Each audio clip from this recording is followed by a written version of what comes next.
오늘 아침 주요 이슈 키워드로 알아보는 시간입니다. 오늘도 역시 김대호 박사 나오셨습니다. 박사님 어서 오십시오. 네, 반갑습니다. 첫 번째 키워드 확인하시죠. 비둘기 너마저. 연준의 조기 금리 인하 기대감은 계속해서 약해지고 있습니다. 연준 위원들 가운데서 대표적인 비둘기파로 분류되는 인사들까지 지금 조심스러운 입장을 내놓고 있어요. 예, 미국이 과연 언제부터 금리 인하를 시작할 것인가? 이것은 뉴욕 증시나 코스피, 코스닥을 넘어서 전 세계 경제계의 가장 큰 관심사입니다. 네. 자, 그런데 지난 주말에 시카고 선물 거래소에서 금 선물에 투자하는 사람들의 지표를 기준으로 본 이 패드워치에서 장중에 3월 달 금리 인하에 배팅하는 세력이 50% 아래로 떨어졌어요. 자, 패드워치에서 3월 달 금리 인하는 그동안에 대세론으로 굳어 있었고, 패드워치 투자자의 성향으로 봤을 때 약 85%에서 90%까지 3월 금리 인하에 배팅하는 세력들이 굉장히 많았습니다. 네. 그런데 이게 역전이 돼서 이제는 3월 달 인하가 소수로 이제 줄어드는 그런 모습이거든요. 왜 이렇게 갑자기 3월 달 금리 인하가 안 될 것 같다는 쪽에 금 선물 투자가들의 배팅이 바뀌었느냐? 이것은 지금 앵커님 잘 지적해 주신 대로 연준 인사들이 요즘 입만 열었다 그러면 금리 인하 기대가 성급하다. 네. 이런 얘기를 많이 하지 않습니까? 사실 금리 인하 기대를 성급하게 만든 장 본인이 연방준비제도 이사회 의장이자 FOMC 의장인 제롬 파월 연준 의장이에요. 파월 연준 의장이 지난 12월 FOMC 끝나면서 우리 FOMC에서 금리 인하 논의했다라는 이런 당시로서는 상당히 충격적인 얘기를 하면서 네. 금리 인하에 대한 기대가 높았는데 그 금리 인하 기대가 시중에서 연준이 생각했던 것보다도 시장이 훨씬 더 높게 나가자 뒤늦게 속도 조절을 하는 그런 모습입니다. 거기서 특히 비둘기파조차도 비둘기파 하면 흔히 금리를 좀 내리자 하는 이런 쪽인데요. 비둘기파마저도 금리 인하가 성급하다 이렇게 본다. 이 얘기는 금리 인하의 시중에서 보는 그 성급한 이론에 대한 연준의 걱정이 상당히 많이 반영이 돼 있다고 볼 수가 있습니다. 네. 자, 연준에 누가 비둘기파고 누가 매파냐 이 대목을 우리는 조금 앞으로 금리 인하 시점을 예측할 때 있어서 상당히 중요한 의미가 있는 것으로 보여집니다. 네. 블룸버그의 성향에 보면요. 매파로서는 최고로 강경 매파가 크리스토퍼 윌러. 자, 예를 들어서 매파가 매파적인 얘기를 하면 그냥 그러려니 해도 괜찮아요. 원래 매파는 원래 매파적 발언을 하는 게 원칙이니까요. 네. 그런데 만약에 매파가 비둘기파적인 얘기를 한다? 자, 이런 얘기는 예를 들어서 크리스토퍼 윌러가 금리 인하가 이제 필요할 것 같다라고 얘기하면 매파마저도 금리 인하를 또 지지로 돌아섰다. 그러면 금리 인하 속도가 상당히 빨라질 것으로 볼 수가 있거든요. 실제로 지난 12월 달에 크리스토퍼 윌러가 금리 인하설을 얘기하면서 뉴욕 증시에서는 금리 인하에 대한 분위기가 파다하게 번졌습니다. 마찬가지입니다. 이 비둘기파는 태생적으로 금리를 좀 낮추자 하는 판데 이 비둘기파는 당연하게 입을 열면 금리 인하 쪽에 무게 중심을 두겠죠. 자, 비둘기파로서는 블룸버그의 분석에 따르면요. 가장 강력한 비둘기파가 굴스비, 이 오스탄 굴스비 이 양반은 오바마 대통령 때 경제 가정교사이기도 했습니다. 그다음에 저 밑에서 두 번째 보이는 이 메리 데일리, 샌프란시스코 연은 총재인데요. 이런 이 비둘기파가 이 그동안에는 뭐 당연하게 금리 인하 쪽에 무게 중심을 두어 왔겠지만 최근 들었어요. 오스탄 굴서비라는 그 시카고 연은 총재 같은 분을 보면 다른 내용을 보면 연준 FOMC가 기준금리 인하를 단행하기 전에 인플레 지표를 더 확인할 필요가 있다. 다소 매파적인 발언을 했습니다. 그러니까 비둘기파가 매파 발언을 했다는 얘기는 금리 인하가 늦어질 수 있다라는 네. 얘기죠. 그다음에 또 한 분 메리 데일리, 저분은 인플레이션에 대해 할 일이 아직도 남아 있다. 금리 인하가 곧 다가올 것이라는 생각은 시기상조다. 이렇게 얘기했습니다. 근데 이 메일리 데일이나 오스탄 굴서비는 지난 12월 달에 이제 금리 인하 임박했고 2024년에 금리 인하를 몇 번 하더라도 이상할 게 하나도 없다. 이런 얘기를 계속 해왔던 사람이거든요. 그렇죠. 그런 사람들이 최근 들어서 연준의 대표적인 비둘기파마저도 금리 인하하기 전에 챙겨야 될 게 더 많다. 이런 얘기를 한다는 것은 네. 연준이 보기에 아직도 금리 인하가 뭐 대세는 금리 인하지만 그러나 그 뉴욕 증시의 기대가 좀 과도하다. 시기상조라고 보는 것 같습니다. 그럼 금리 인하는 과연 언제부터 할 것인가? 뭐 일각에서는 올 상반기 중에는 금리 인하 없다. 3분기가 되어야만 갈 금리 인하를 할 수 있을 것이라는 이런 얘기까지 나오고 있는데요. 지금 상황에서 시점을 얘기하는 것은 별 의미가 없습니다.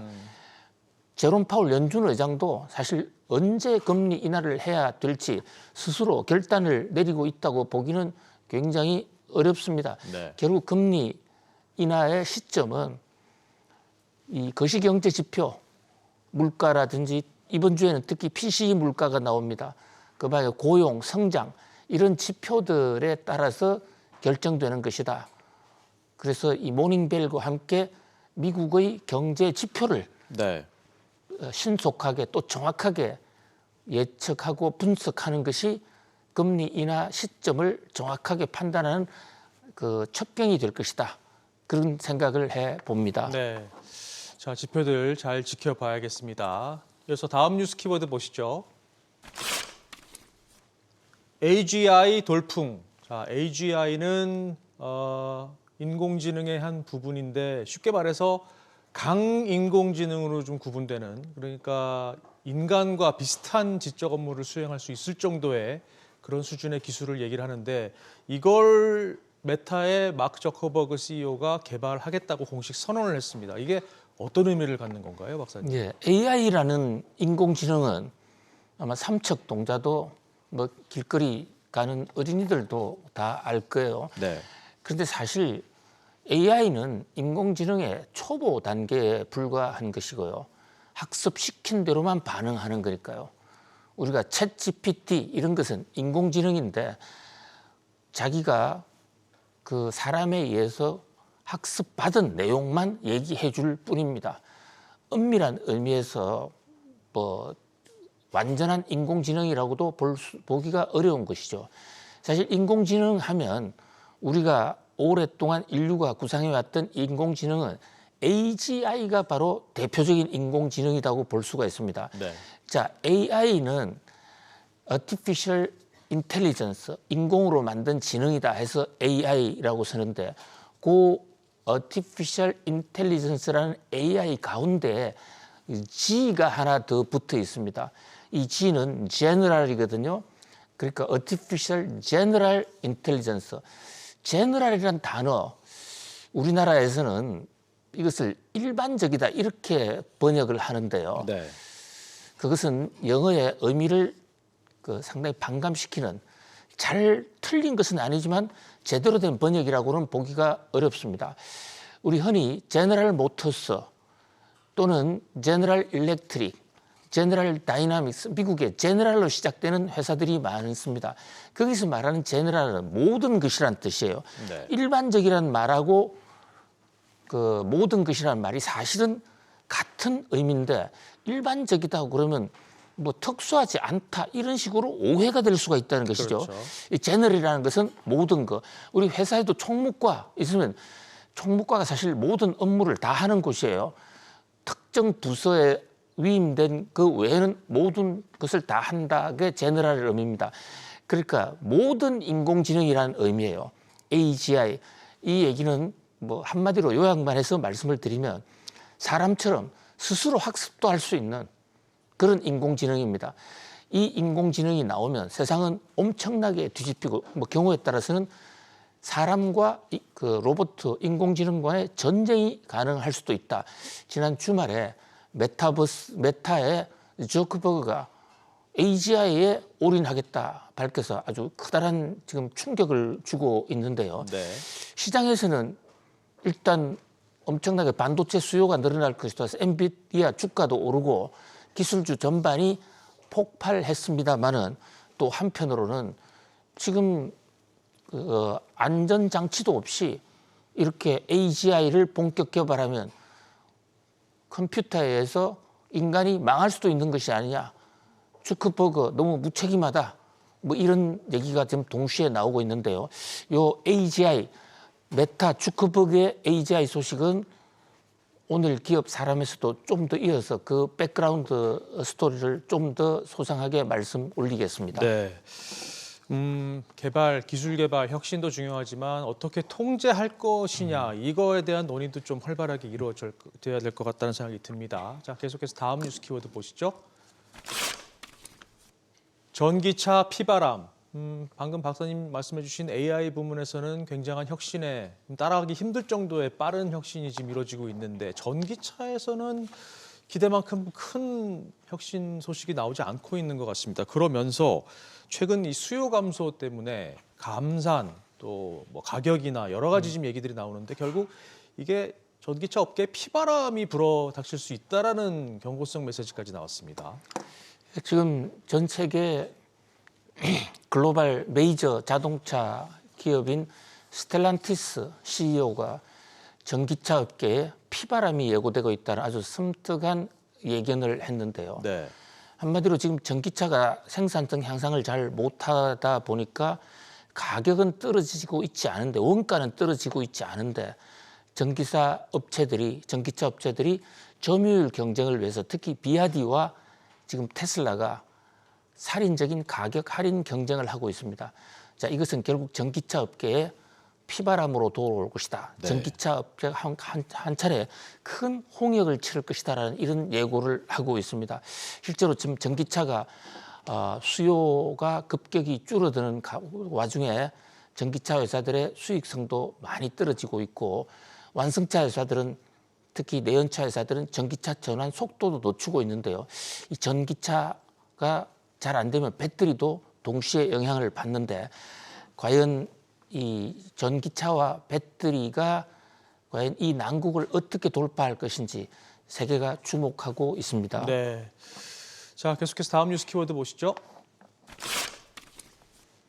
트럼프 vs 헤일리. 트럼프 대 헤일리. 자, 간밤 조금 전에 나온 소식인데 론 디샌티스 공화당 경선 후보가 사퇴를 공식 선언하면서 트럼프 전 대통령을 지지한다고 밝혔습니다. 이게 니키 헤일리 후보한테는 악재일까요? 호재일까요? 어떻게 분석이 될까요? 예, 지금 공화당의 성부수가 될 뉴햄프셔 프라이머리가 지금 하루 반 앞으로 다가왔는데요. 네.